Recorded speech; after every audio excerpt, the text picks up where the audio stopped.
The presence of Nazis and white supremacists assaulting people at your protest. Do you have any comment on that? Yeah, I don't like Nazis. If you're using YouTube in 2018, you will know Jordan Peterson, maverick psychologist and bane to cultural Marxists and intellectuals alike. Affectionately known as peanut butter by certain circles of the internet, in January Jordan published a book entitled 12 Rules for Life, An Antidote to Chaos, which begins with a foreword drawing allusions to the descent of Moses from Mount Sinai carrying the Ten Commandments. Jordan Peterson introduces himself in similarly modest terms, recounting a nightmare in which he saw himself as a reluctant prophet burdened to exist at the center of all creation. I dreamt one night during this period that I was suspended in midair, clinging to a chandelier, many stories above the ground, directly under the dome of a massive cathedral. I knew that cathedrals were constructed in the shape of a cross, and that the point under the dome was the center of the cross. I knew that the cross was simultaneously the point of greatest suffering, the point of death and transformation, and the symbolic center of the world. That was not somewhere I wanted to be. There was no escape. It was a true nightmare. Chilling stuff. All this is to say that 12 Rules is concerned with nothing other than the biggest questions of our day. Questions like, has Superman become overpowered? Is Elmo a mockery of Jim Henson's legacy? And has Disney concealed propaganda in the subtext of Frozen? The book also contains the first known example of erotic lobster fan fiction. Once the beast has been successfully charmed, the successful female, lobster, will disrobe, shedding her shell, making herself dangerously soft, vulnerable, and ready to mate. At the right moment, the male, now converted into a careful lover, deposits a packet of sperm into the appropriate receptacle. Afterward, the female hangs around and hardens up for a couple of weeks. Another phenomenon not entirely unknown among human beings. A book containing within its opening chapter information this useful is obviously worth discussing. Alongside massive praise from the book's Amazon store page, and others I'm sure, there is also a sense among some critics that 12 Rules loses track of basic standards of evidence and foundational methods of reasoning. Despite knowing, for instance, intimate details about the sex lives of lobster kind, it seems that Jordan Peterson may have never actually seen one. Look for your inspiration to the victorious lobster. Stand up straight, with your shoulders back. The only fair way to critique such an ambitious book is to consider it on its own terms. With that in mind, I set out to see how Jordan's own ideas stack up against the high bar he offers. I now present to you, Jordan Peterson.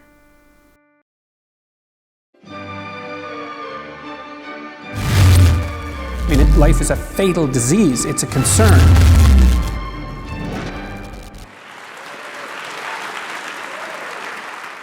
Rule 1. Pursue what is meaningful, not what is expedient. Expedience. That's hiding all the skeletons in the closet. That's covering the blood you just spilled with a carpet. That's avoiding responsibility. It's cowardly and shallow and wrong. It's wrong because mere expedience, multiplied by many repetitions, produces the character of a demon. There's no escaping it. Jordan Peterson believes some strange things. Most of Jordan's psychological ideas belong not to the grounded, scientifically irreproachable work of Sigmund Freud, but the far cooler theories of Carl Jung, a thinker whose research can be filed under the magical realist branch of academia, alongside noted theoretical physicist Gabriel Garcia Marquez. The internet is full of videos of Jordan attesting to witnessing things like Jungian synchronicity. I had this uncanny sense that something was going to happen. And I said, you should be careful because if you don't open your eyes, then something is going to come to visit you that you do not want to see. And at that very moment, there was the beating of large wings. There was a sense of the uncanny around it, you know? It was like it was so perfectly timed. It was a synchronous moment. And I said, that's going to happen again. And it happened again. I knew that was going to happen. I felt something like that was going to happen. I had a kind of burning in my stomach. What are you talking about? It's what's known as a catalytic exteriorization phenomenon. Look, I know it's late. And another thing. it's going to happen again. What? In a minute, it's going to happen again. My dear young friend, this is exactly the kind of thing I'm talking about. You must promise. You see? Jordan also believes truth is revealed in his dreams. I have learned to pay attention to dreams, not least because of my training as a clinical psychologist. Dreams shed light on the dim places where reason itself has yet to voyage. And Jordan believes that we can't discount magical phenomena. Magical things happen as the Logos manifests itself. Now that's self-evidently true. We don't understand the world. Like, I do think the world is more like a musical masterpiece than it is like anything else. And things are oddly connected. I'm saying bluntly, this is speculative, right? I'm feeling out beyond the limits of my knowledge. But there are things I'm not willing to dismiss the mysterious, because I've experienced the mysterious in a variety of different ways, and it's very mysterious. But to pretend that Jordan's philosophy is entirely built on debunked 20th century psychology would be a gross mischaracterization. It's mostly Bible references. The way is the path of proper being. It's the same way as that referred to by Christ in John 14:6. I am the way, and the truth, and the life. The same idea is expressed in Matthew 7:14. Because straight... Over and over again, when Jordan wants to prove a point about human behavior, he resorts to biblical authority. Suffice to say, it is a red flag that someone claiming to be a scientist I consider myself a scientist. relies so heavily on religious material. And it's not just religious fiction that Jordan consults to understand reality, but literary fiction as well. Jordan insists that, subconsciously, atheists do not exist. What evidence does he offer for this psychic-level insight? A reference to the Dostoevsky novel Crime and Punishment. You're simply not an atheist in your actions, and it is your actions that most accurately reflect your deepest beliefs. And if you want to understand this, you could read Dostoevsky's Crime and Punishment, perhaps the greatest novel ever written, in which the main character, Raskolnikov, decides to take his atheism with true seriousness, commits what he has rationalized as a benevolent murder, and pays the price.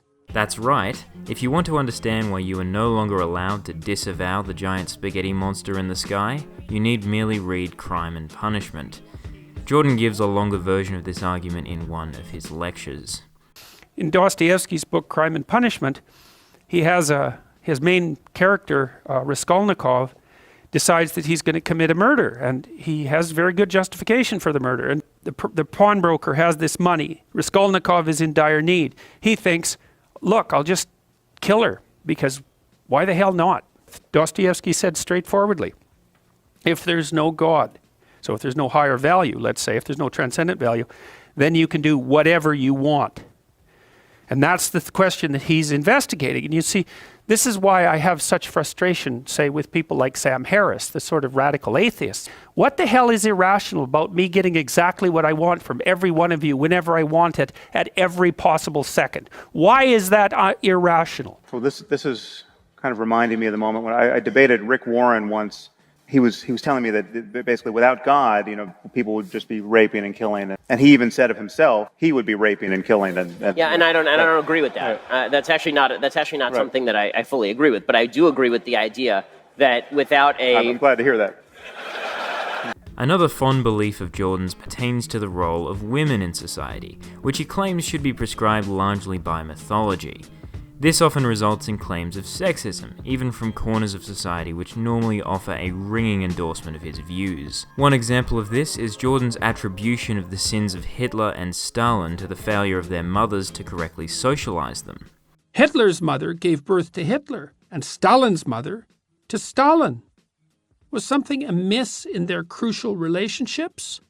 It seems likely, given the importance of the maternal role in establishing trust, to take a single vital example. What proof does Jordan offer for this conclusion? An internet link to the 33rd stanza of the Tao Te Ching, of course. Had Jordan performed any actual historical research, he would have discovered that Hitler adored his mother, and it was in fact his paternal relationship that was troubled. The story of the bitter, unrelenting struggle of the boy, not yet in his teens, against a hardened and, as he said, domineering father, is one of the few biographical items which Hitler sets down in great detail and with apparent sincerity and truth in Mein Kampf. The conflict aroused the first manifestation of that fierce, unbending will which later would carry him so far, despite seemingly insuperable obstacles and handicaps, and which, confounding all those who stood in his way, was to put an indelible stamp on Germany and Europe. And this gets to another one of Jordan's normative claims, the idea that masculinity is order and femininity is chaos. Order, the known, appears symbolically associated with masculinity. This is perhaps because the primary hierarchical structure of human society is masculine, as it is among most animals. Chaos, the unknown, is symbolically associated with the feminine. This is partly because all the things we have come to know were born originally of the unknown, just as all beings we encounter were born of mothers. Jordan and his acolytes are always quick to point out that chaos and order are not simply analogous to good and evil, and thereby hope to dispel the seemingly ugly implications of this theory. You say that men represent order and women represent chaos. Now, on first glance, that may appear to be saying, well, women are a problem here. Can you understand how people may take that message away? Well, they could. I mean, you know, if you boil down a symbolic language to a single sentence, it's easy to misinterpret it. Order has its dark side. Too much order is tyranny.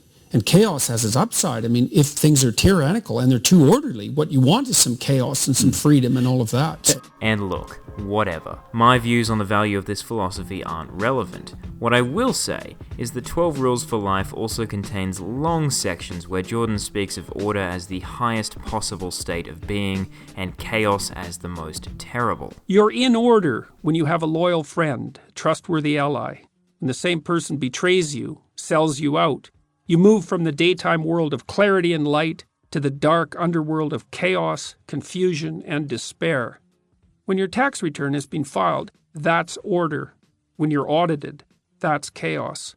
Most people would rather be mugged than audited. Before the Twin Towers fell, that was order. Chaos manifested itself afterward. I don't know many people who would think that being compared to 9/11 is an endorsement. Moreover, if chaos really can be desirable, why would we need an antidote? Just level with me here, if there's really nothing wrong with chaos and therefore femininity, why are all the examples of chaos so awful? Chaos is the domain of ignorance itself. It's the foreigner, the stranger, the member of another gang, the rustle in the bushes in the nighttime, the monster under the bed, the hidden anger of your mother, and the sickness of your child. Chaos is the despair and horror you feel when you've been profoundly betrayed. It's the place you end up when things fall apart, when your dreams die, your career collapses, or your marriage ends. All this is to say that pursuing what is meaningful is a time-consuming enterprise, and one that will often prove your hypotheses to be incorrect once the research is in. Frequently, Jordan appears not to even consider researching his theories, and the result is so much sophistry that may be expedient, but is rarely meaningful. Rule 2. Be precise in your speech. Say what you mean, so that you can find out what you mean. Act out what you say, so you can find out what happens. Then, pay attention. Note your errors. Articulate them. Strive to correct them. That is how you discover the meaning of your life. Jordan has a habit of dressing his rhetoric with playful, acerbic asides. What do you know about yourself? You are, on the one hand, the most complex thing in the entire universe, and on the other, someone who can't even set the clock on your microwave. While this sort of swipe might make sense when verbalized on YouTube, You are the most complicated thing that ever existed anywhere.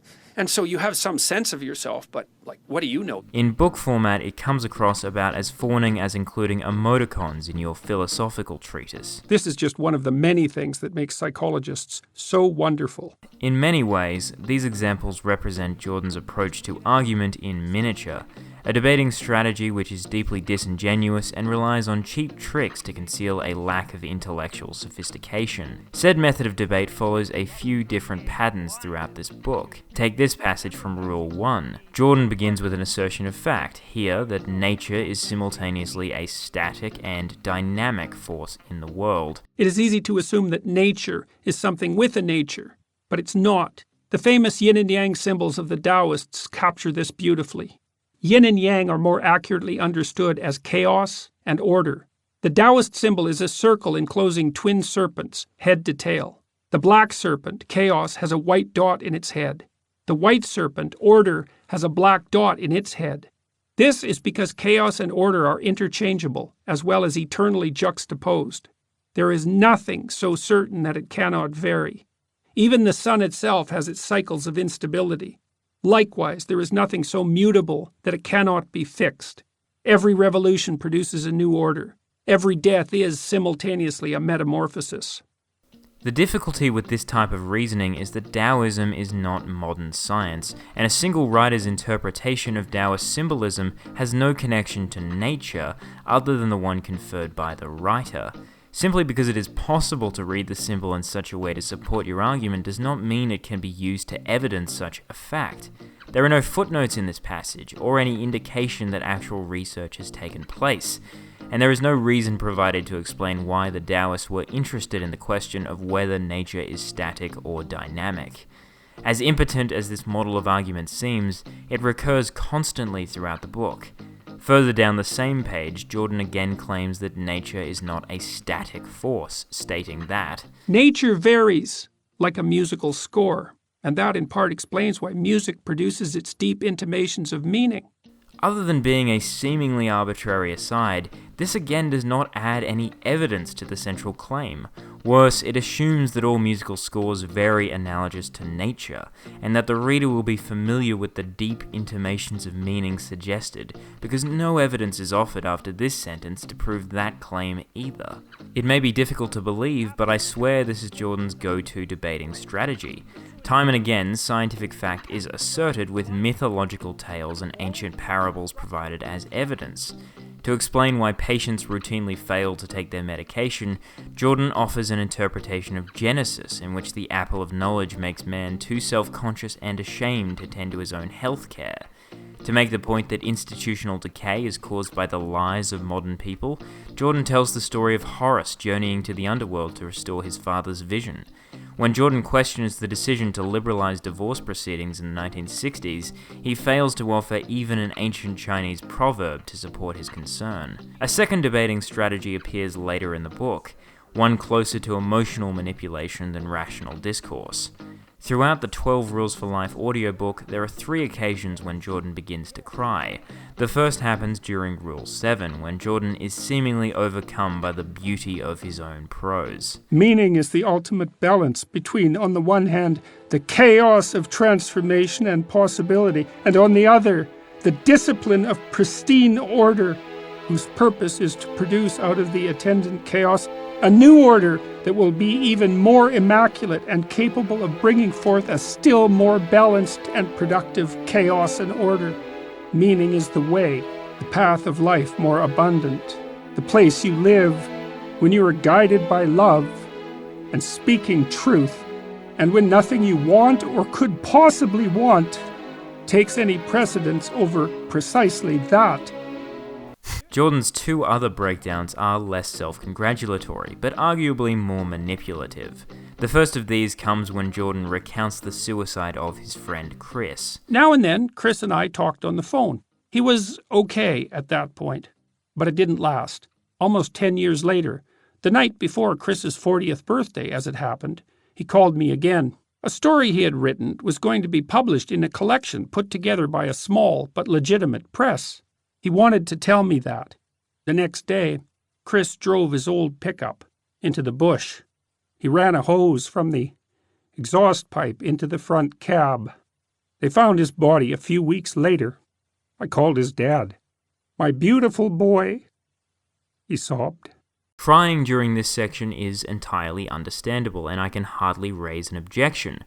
That is, until the next paragraph, when Jordan uses the sadness he feels over his friend's death to advance an argument against what he calls anti-humanism. Recently, I was invited to give a TEDx talk at a nearby university. Another professor talked first. Like Chris, like far too many people, he had become anti-human to the core.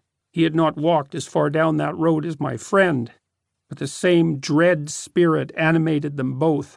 He told the audience, filled with bright young people, of the decision he and his wife had made to limit their number of children to 1. He told them it was something they should all consider if they wanted to regard themselves as ethical people.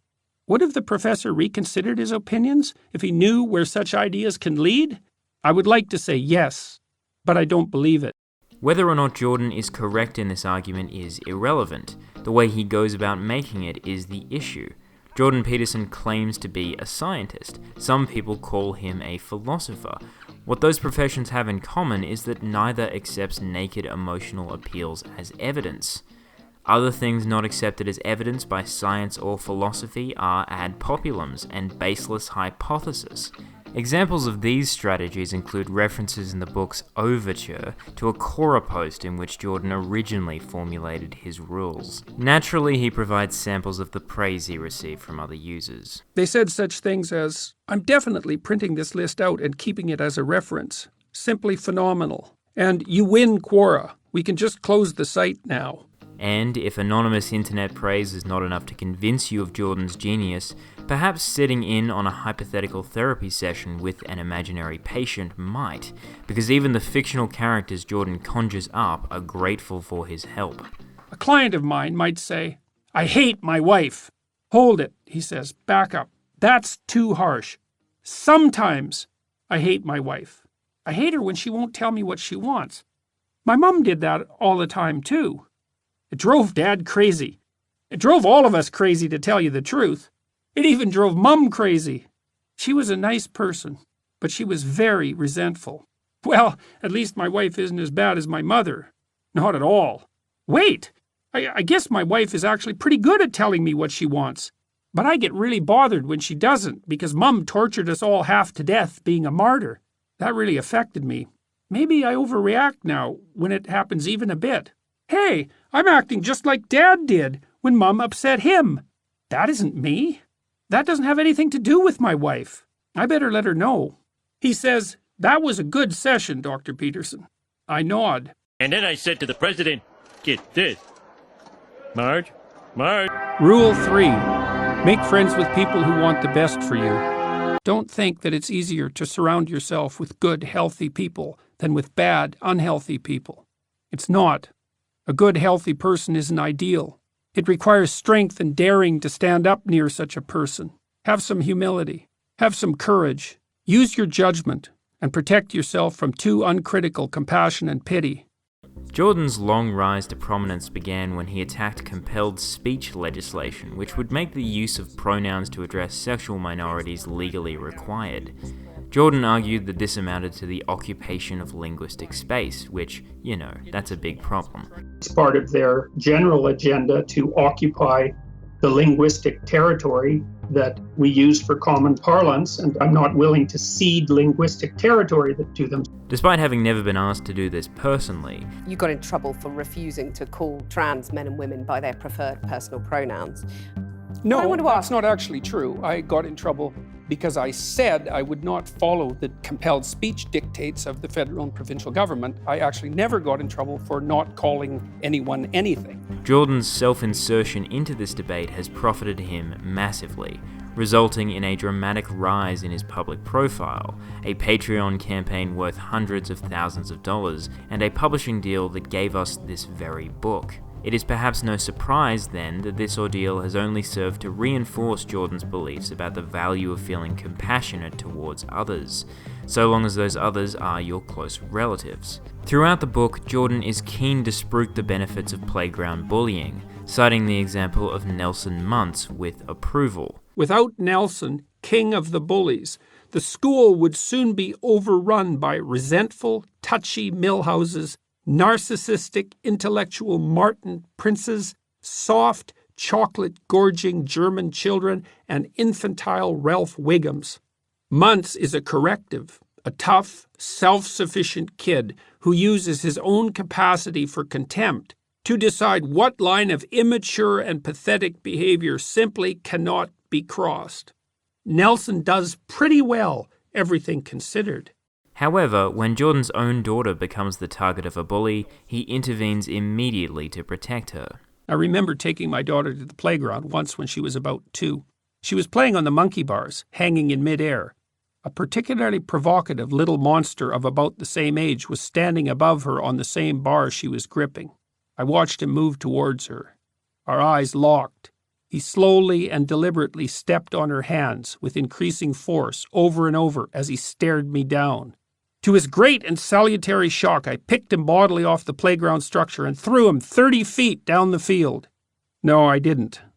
I just took my daughter somewhere else. But it would have been better for him if I had. On the subject of his daughter's arthritis, Jordan writes, Then her right ankle disintegrated. The damaged ankle produced much more pain than her previously failing hip. One bad night, she became erratic and illogical. I couldn't calm her down. I knew she was at her breaking point. To call that stressful is to say almost nothing. The empathy Jordan has for his family members and friends is never extended to the strangers he encounters or hypothesizes. He never grants them the possibility that they too may be a victim of circumstance rather than their own innate inferiority. In a chapter about lying, Jordan lays the fault for a homeless man's situation on his deceitful nature. Those who have lied enough in word and action live there, in hell. Now, take a walk down any busy urban street. Keep your eyes open and pay attention. You will see people who are there now. These are the people to whom you instinctively give a wide berth. These are the people who are immediately angered if you direct your gaze toward them, although sometimes they will instead turn away in shame. I saw a horribly damaged street alcoholic do exactly that in the presence of my young daughter. He wanted, above all, to avoid seeing his degraded state incontrovertibly reflected in her eyes. Jordan doesn't stop to speak to this man. He doesn't ever consider that perhaps there might be other reasons for his circumstances. Instead, Jordan chooses to believe he is deceitful and thereby wholly responsible for his situation. This attitude of sneering at the poor is a recurring theme throughout the book. Jordan later suggests that unemployed people have a particular smell. Maybe I picked up some change in scent that night when death hung in the air. Chris had a very bitter odor. He showered frequently, but the towels and the sheets picked up the smell. It was impossible to get them clean. It was the product of a psyche and a body that did not operate harmoniously. A social worker I knew, who also knew Chris, told me of her familiarity with that odor. Everyone at her workplace knew of it, although they only discussed it in hushed tones.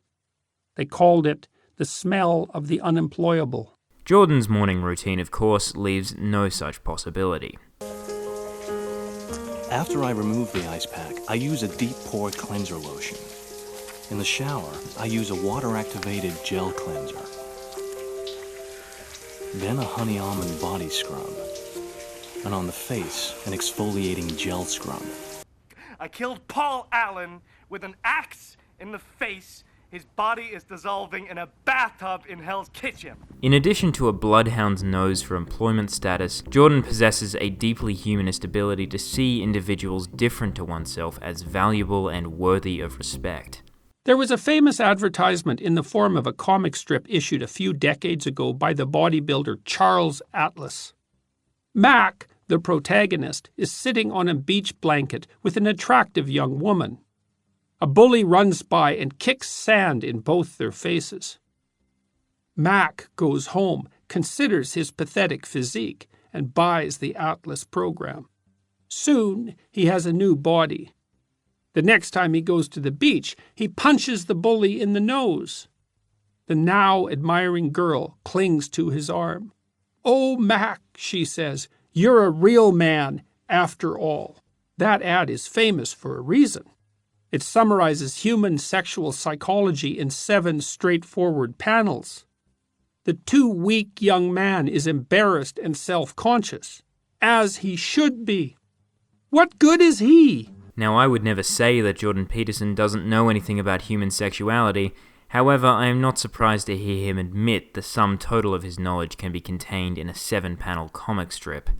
The weird product placement aside, this episode certainly seems to encapsulate the kind of world noted athlete Jordan Peterson believes he wants to live in.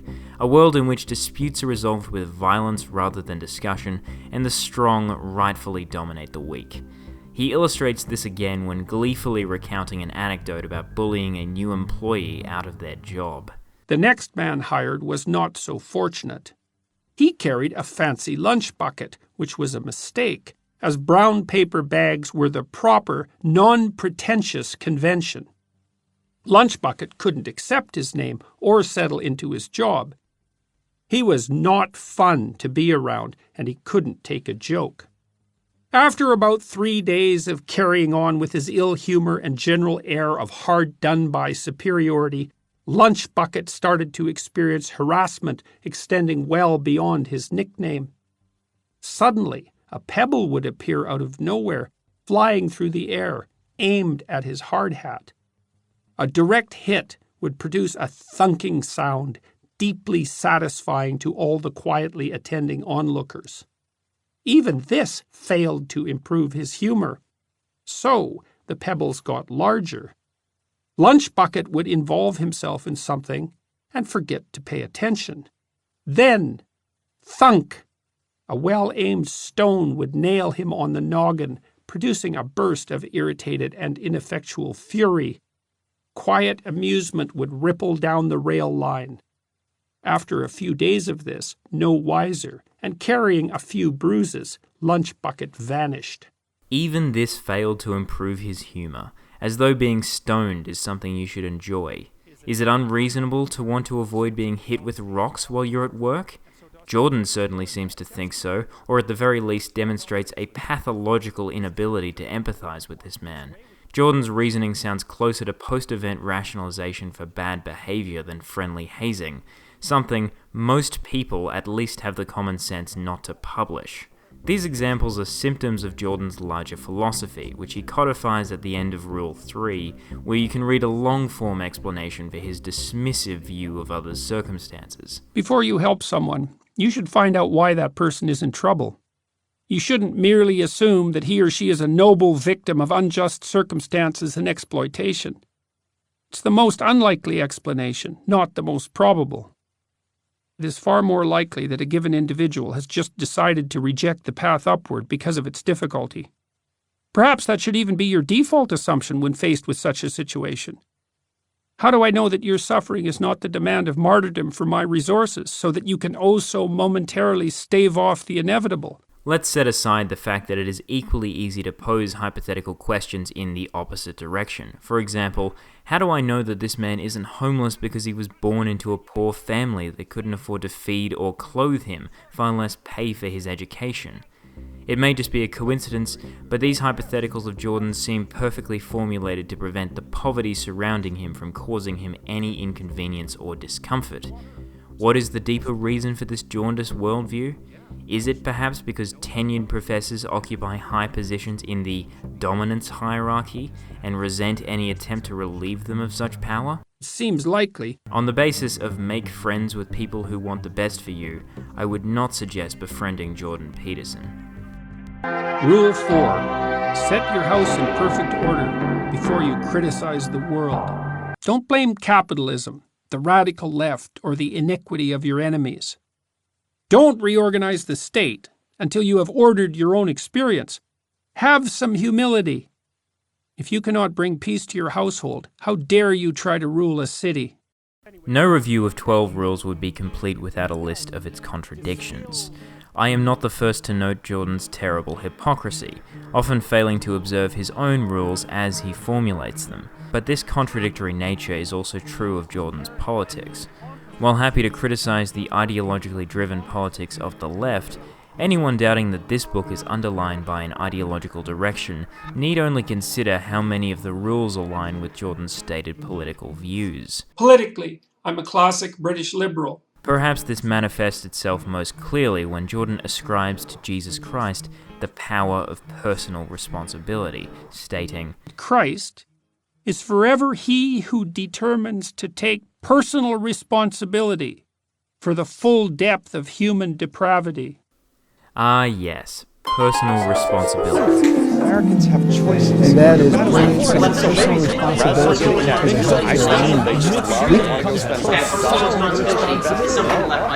They've got to make those decisions.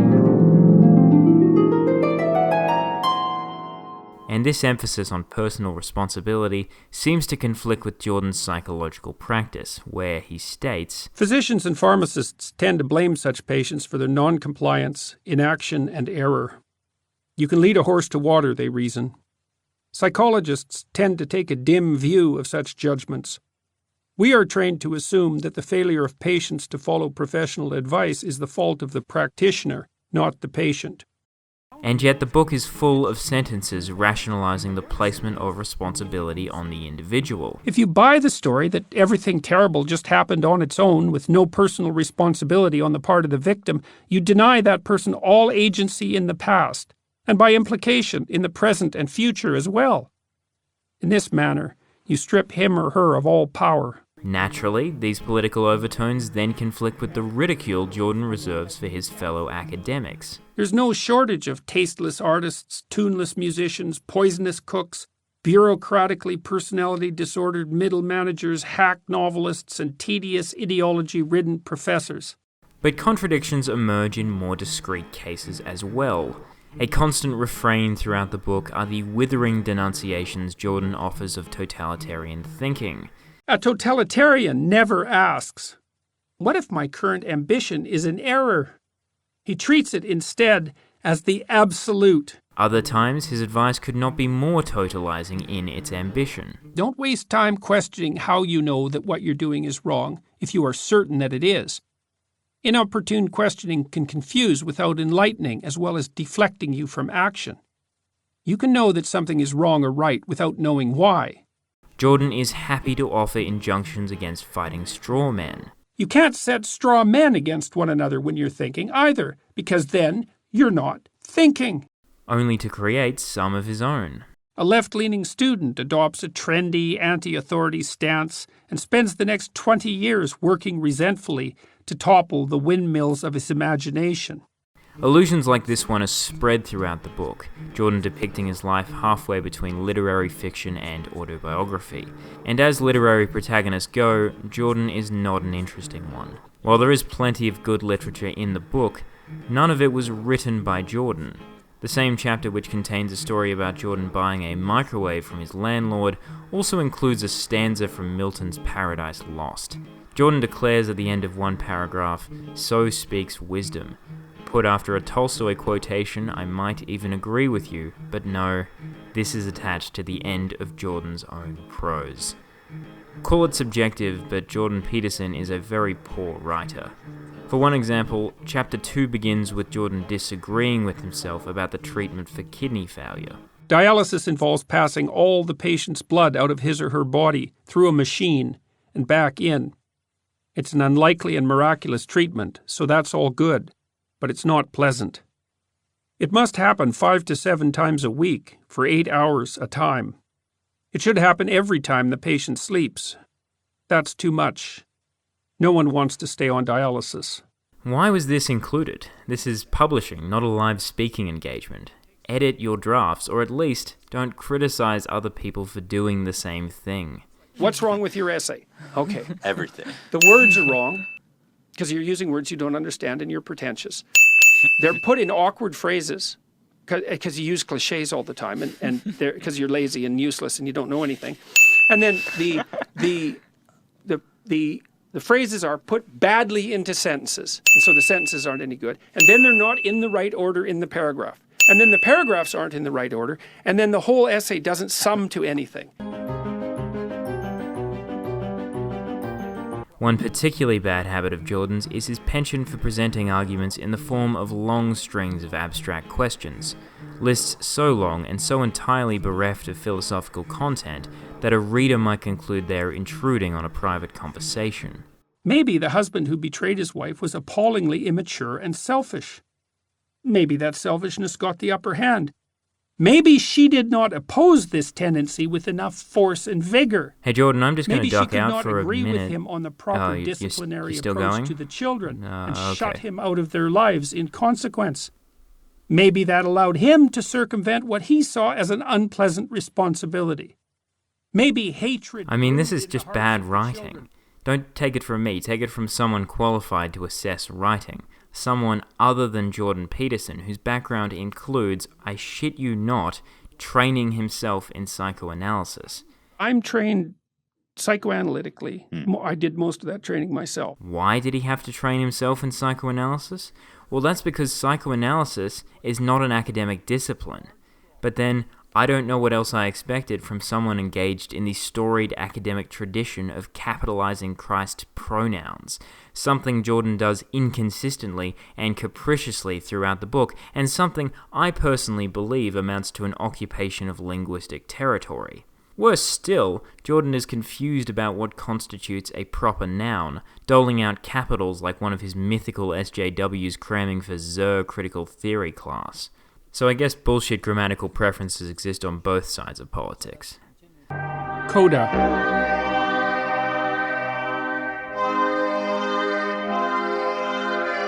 I've noticed a very annoying thing about Jordan's followers. It's their insistence that everything he does is wonderful. A local Australian paper wrote about a recent visit, noting that he was given a standing ovation when he walked on stage, and then cheered again when he said, "It's 3 a.m. my time." So, I'm going to talk to you a bit briefly about why postmodernism is wrong. And how does Jordan craft such witty humor? He doesn't, of course. His audiences don't laugh because he has anything funny to say. They don't clap because he is a genius, but rather because they have surrendered their individual minds over to his particular brand of totalitarianism. Jordan claims to be an enemy of thought control, but think about it. What could be more totalitarian than threatening a life of misery against anyone failing to observe his rules? if you're going to stand your ground, you better have your reasons. You better have thought them through. You might otherwise be in for a very hard landing. You should do what other people do, unless you have a very good reason not to. If your answer to this video is to double down in your support for this intellectual con artist by buying another 10 copies of his turgid self-help diatribe, don't bother, because you will only be proving my point. The grassroots support Jordan enjoys has never been about his ideas, most of which are too incoherent and flimsy to withstand scrutiny of any academic rigor. This was about showing solidarity with a man whose purported tertiary pedigree lent credibility to an otherwise antique politics that no longer has a place in the modern world. I don't disagree with everything Jordan has to say. His work on compelled speech and transgender pronouns is laudable, if perhaps more cynical than he might have you believe. And Peterson's book is not without highlights. His observations about the nature of self-loathing and narcissism can even be insightful. But not everyone who is failing is a victim, and not everyone at the bottom wishes to rise, although many do, and many manage it. Nonetheless, people will often accept or even amplify their own suffering as well as that of others if they can brandish it as evidence of the world's injustice. But more than anything else, the success of Jordan Peterson is a condemnation of modern philosophy. Jordan himself is little more than an amalgamation of old ideas with his own unhinged ravings. At best, this is a philosophy of references, unmoored from rules or structures to give any of it meaning. While Jordan may appear to inspire lost or confused young men today, his popularity comes with an expiration date. And in the meantime, I have some advice for members of the Peterson youth, delivered straight from the horse's mouth. Don't be a slave to stupid rules. Jordan Peterson, I think we finally agree. When the bird of knowledge visits you in the middle of the night to teach you something, the right response is not to look. Well, then I would say that I don't think that facts are necessarily true. So Molecules, structure, internal structure will become non-contradictory, like the internal structure of a jewel, which is something that reflects light. That makes you hard